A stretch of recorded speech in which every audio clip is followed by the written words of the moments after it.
Hello everyone, आज हम cell cycle के बारे में डिस्कस करेंगे। सेल साइकिल समझने से पहले हमें कुछ इम्पॉर्टेंट क्वेश्चन समझने पड़ेंगे, जिसमें सबसे पहला है कि कैसे कोई प्लांट और एनिमल ग्रो करता है। हम सभी को पता है कि हम एक सिंगल सेल जाइगोट से बने होते हैं। अब इस सिंगल सेल से कैसे एक कंप्लीट प्लांट बनेगा या कैसे एक कंप्लीट एनिमल बनेगा, दिस इज़ द क्वेश्चन। वो जो प्लांट बनता है इनिशियली वो छोटा होता है, लेकिन धीरे धीरे वो ग्रो करेगा, बड़ा होता चला जाएगा। ये सब प्रोसेस कैसे होती हैं? इसका आंसर है ये सब प्रोसेस होती है क्योंकि ये जो सिंगल सेल है ये डिवाइड करता है और अपने जैसी कॉपीज बनाता है।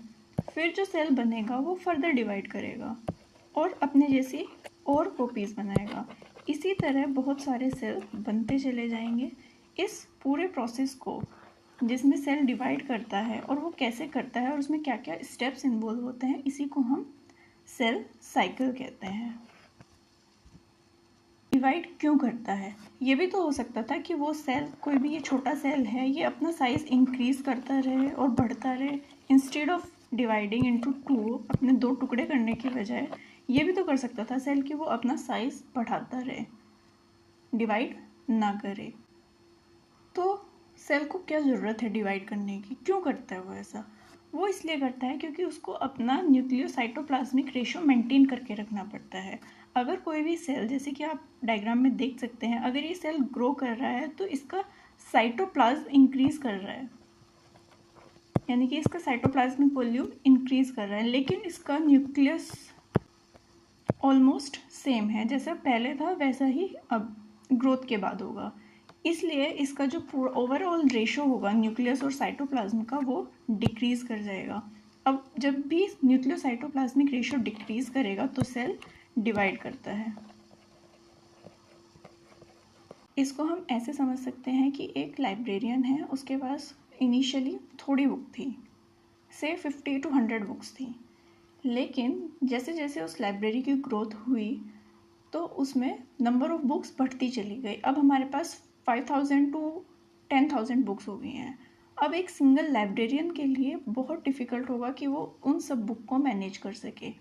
इसलिए वो लाइब्रेरियन क्या करेगा, किसी और लाइब्रेरियन को हायर कर लेगा और लाइब्रेरी को पार्ट्स में डिवाइड कर देगा। एक पार्ट में वो खुद हैंडल करेगा मैटर को और दूसरे पार्ट में वो दूसरा लाइब्रेरियन जिसको हायर किया है वो करेगा।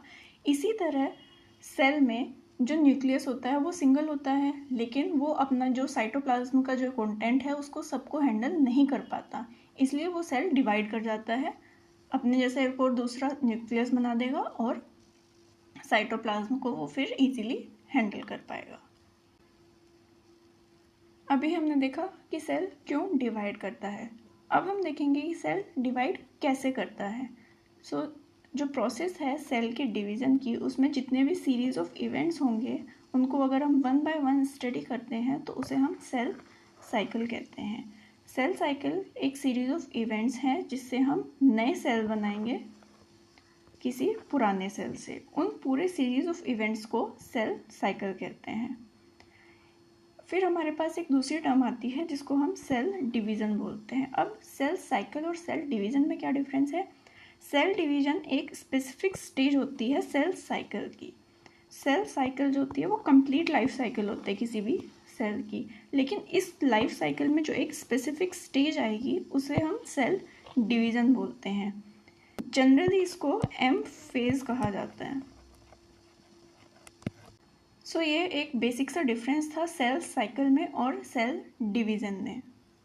नाउ लेट्स सी कि ग्रोथ एंड डिवीज़न के बेसिस पे कितने टाइप्स के सेल बॉडी में प्रेजेंट होते हैं। जो फर्स्ट होता है वो होता है टर्मिनली डिफरेंशिएटेड सेल। ये वो सेल्स होते हैं जो स्पेशलाइज्ड हो जाते हैं किसी फंक्शन के लिए और ये कभी डिवाइड नहीं करते। ये वो सेल्स होते हैं जो एक बार डिफरेंशिएट हो गए हैं उसके बाद इनमें कोई डिवीज़न नहीं होता। इसके एग्जाम्पल हैं आपके न्यूरॉन्स और कार्डियक मसल सेल, और प्लांट्स में ये परमानेंट टिश्यूज़ होते हैं जो भी जाइलम वेसल्स, ट्रेकीड्स होते हैं, सीव ट्यूब सेल्स होते हैं। ये सब हमारे एग्जाम्पल हैं टर्मिनली डिफरेंशिएटेड सेल के जो डिवाइड नहीं करते। दूसरे हमारे पास आते हैं स्टेबल सेल्स। ये भी डिफरेंशिएटेड सेल्स ही होते हैं, लेकिन जब कोई एक्सटर्नल स्टिमुलस इनको मिलता है तो ये डिवाइड कर सकते हैं। इन सेल्स को हम कह सकते हैं कि ये जी-नोट फेज में होते हैं। जी-नोट फेज हम आगे डिस्कस करेंगे माइटोसिस के टाइम पे। इसके एग्जाम्पल हैं लीवर सेल्स। लीवर सेल्स में जैसे कि आपको पता है कि अगर हमारा लीवर के कुछ सेल्स डैमेज भी हो जाते हैं तो वो फिर से ग्रो कर जाता है। अगर हम लीवर का एक पार्ट भी लें तो वो कंप्लीट लीवर फॉर्म कर सकता है। एनिमल्स में स्टेबल सेल्स का एग्जांपल है लीवर सेल्स, और ऐसे ही प्लांट्स में पैरेन्काइमा सेल्स होते हैं। पैरेन्काइमा सेल स्पेसिफिक फंक्शंस भी करते हैं, जैसे कि फोटोसिंथेसिस करेंगे, स्टोरेज के फंक्शन करेंगे, लेकिन ज़रूरत पड़ने पर ये सेल्स मेरिस्टेमेटिक टिश्यू की तरह भी एक्ट कर सकते हैं। थर्ड टाइप के हमारे पास जो सेल्स है वो होते हैं लेबाइल सेल्स। ये सेल कंटिन्यूसली डिवाइड करते रहते हैं बॉडी में। इसका एनिमल्स में एग्जांपल है हिमेटोपोएटिक स्टेम सेल्स, और प्लांट्स में एग्जांपल है एपिकल मेरिस्टम सेल्स। ये सेल्स कंटिन्यूसली डिवाइड करते रहते हैं।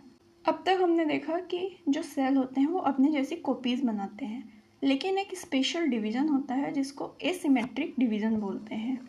इसमें क्या होगा कि सेल डिफर करेगा साइज में, किसी भी कंपोनेंट में और उनके फेट्स में।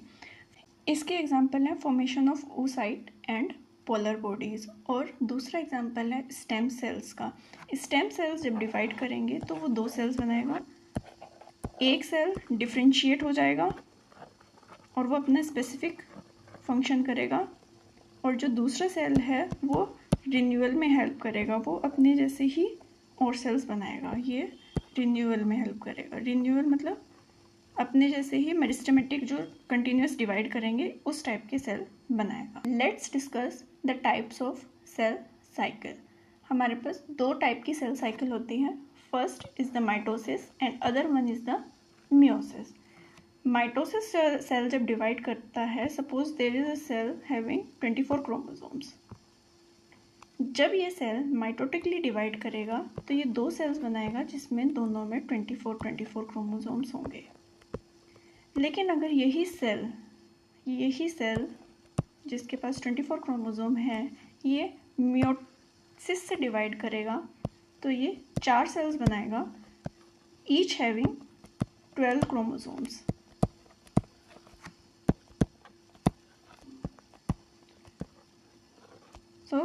हमारे पास जो पहला डिवीज़न है माइटोसिस में, उसमें जेनेटिकली आइडेंटिकल सेल्स बनते हैं। जैसे कि आपने देखा कि इसमें 24 क्रोमोसोम्स अगर इनिशियल सेल में है, पेरेंट सेल में है, तो जो डॉटर सेल बनेंगे उन दोनों में भी 24 क्रोमोसोम्स होंगे, यानी कि क्रोमोसोम्स इसमें कंजर्व्ड होते हैं।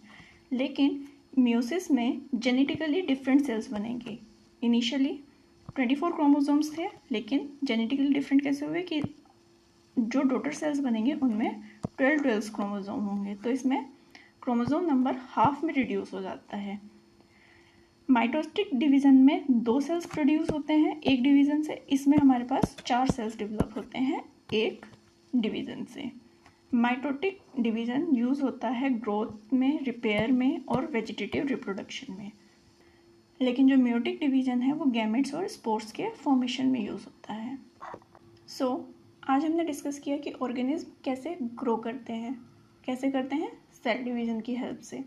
दूसरा हमने डिस्कस किया कि सेल डिवाइड करता ही क्यों है, क्योंकि उसको अपना न्यूक्लियोसाइटोप्लाज्मिक रेशो मेंटेन करना पड़ता है। तीसरा हमने डिस्कस किया कि सेल साइकिल और सेल डिवीज़न जो ये दो टर्म हैं इनमें क्या बेसिक डिफरेंसेस हैं।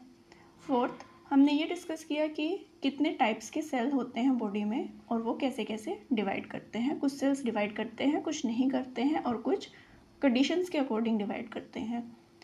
फिर हमने देखा कि सेल साइकिल कितने टाइप की होती है। एक को हम माइटोसिस बोलते हैं, दूसरी को हम मियोसिस बोलते हैं। अब हम फर्दर नेक्स्ट वीडियोज़ में डिटेल में डिस्कस करेंगे कि माइटोसिस में कौन कौन से सीरीज़ ऑफ इवेंट्स होते हैं और उन सीरीज़ ऑफ इवेंट्स में क्या क्या होता है। Thanks for watching.